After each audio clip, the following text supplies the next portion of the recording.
Hare Krishna. Srila Prabhupada ki jai. So we are looking at the last chapter of this book, The Perfection of Yoga. Let us just do a quick recap. Chapter 1, Krishna, his conversation with Arjuna in the 6th chapter of Bhagavad Gita is discussed by Srila Prabhupada. Here Prabhupada mentions how yoga is actually very complicated, it's very difficult. Even Arjuna at the time dismissed it.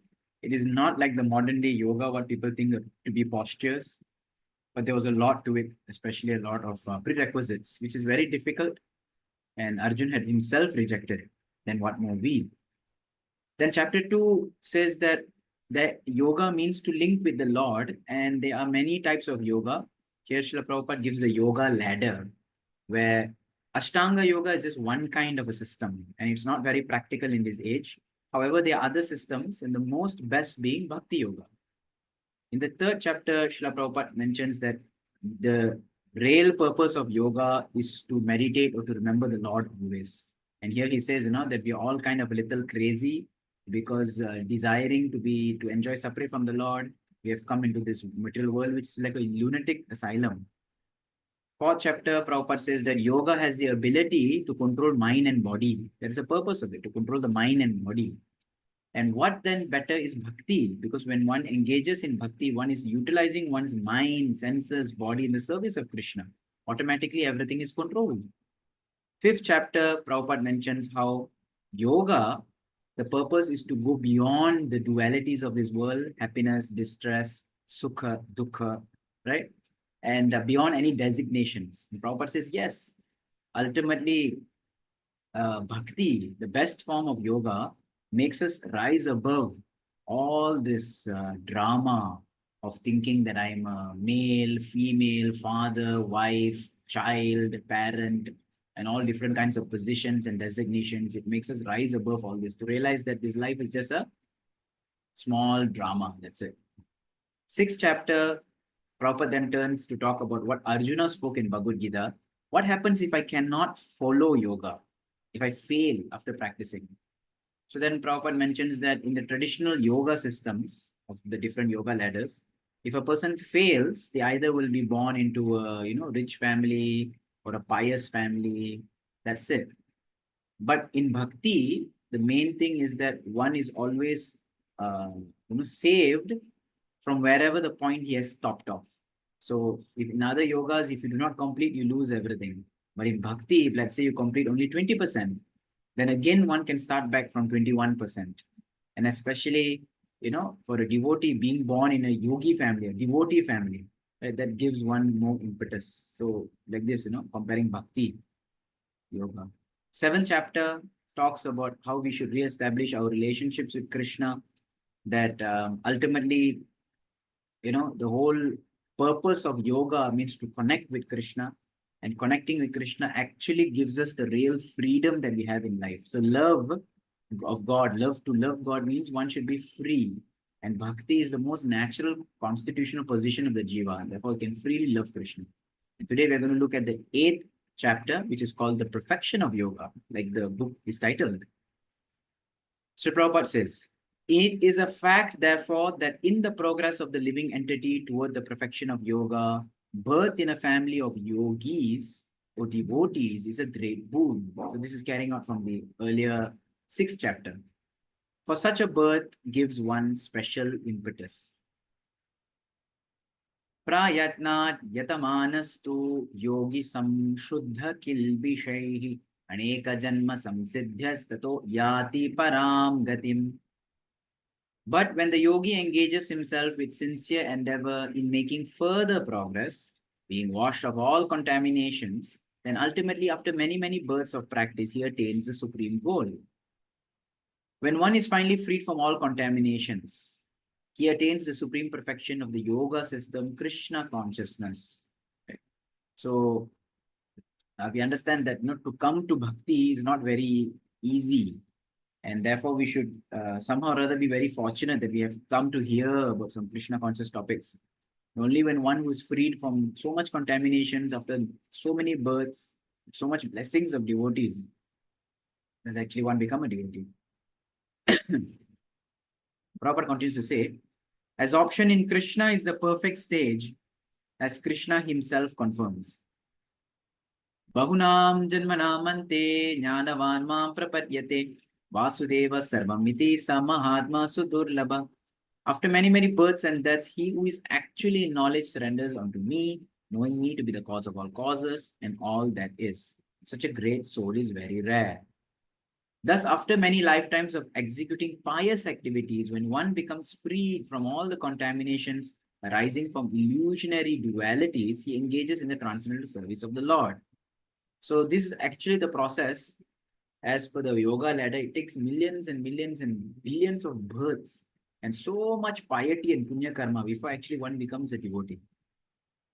So one time the disciples of Srila Prabhupada, when they're hearing all this, they told Prabhupada, in the Western countries, like, what piety did we do? What credit did we do that we became a devotee in this life? And Prabhupada looked at him and said, nothing.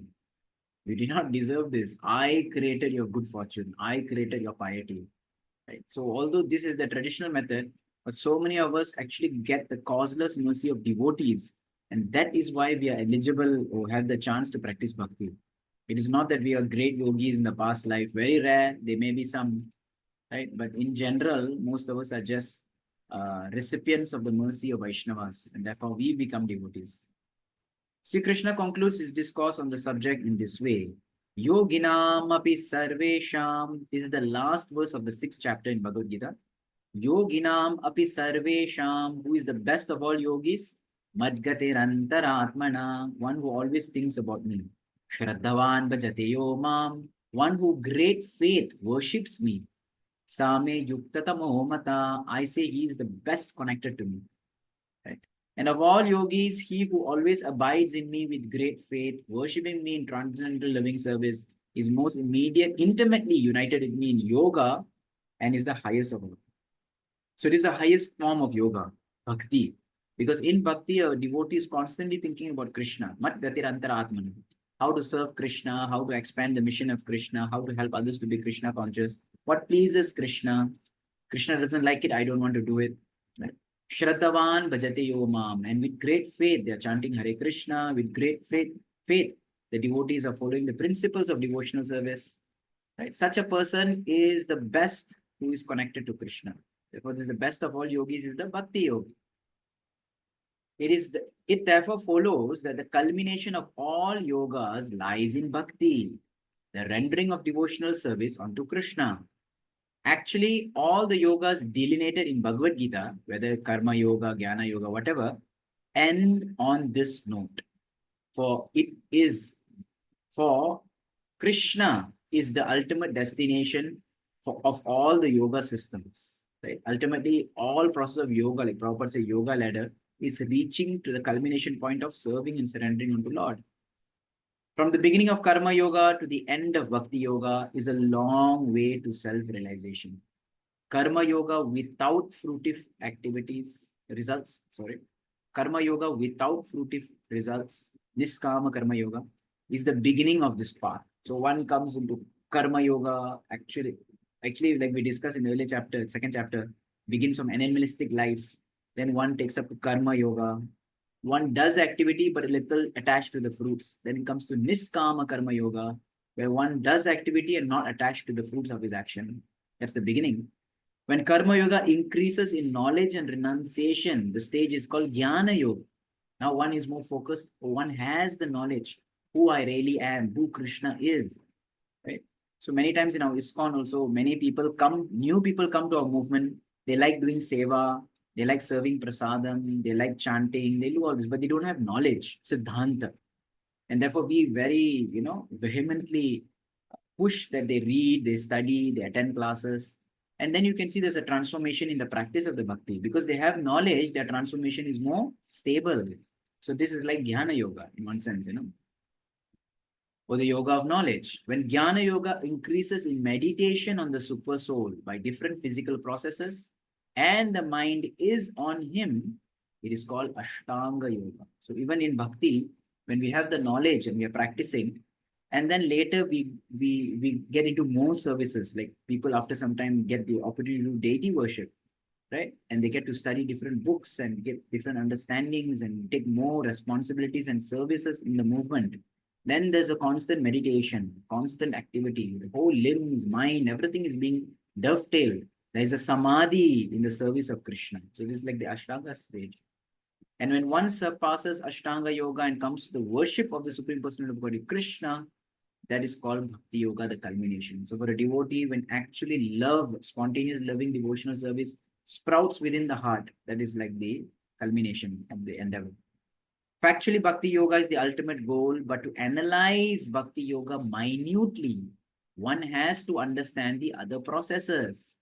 So the other processes are also given so that we can make a just comparison, right? A clear distinction.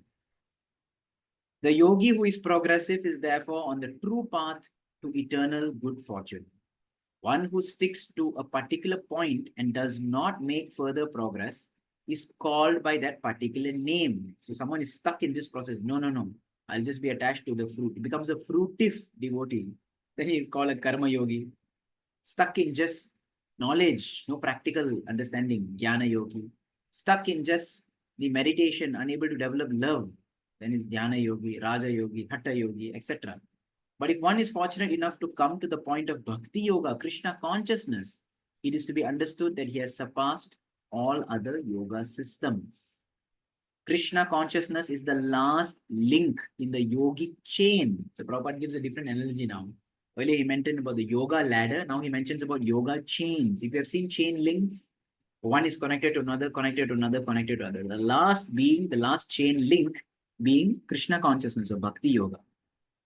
The link that binds us to the Supreme Person, Lord Sri Krishna. Without this final link, the chain is practically useless.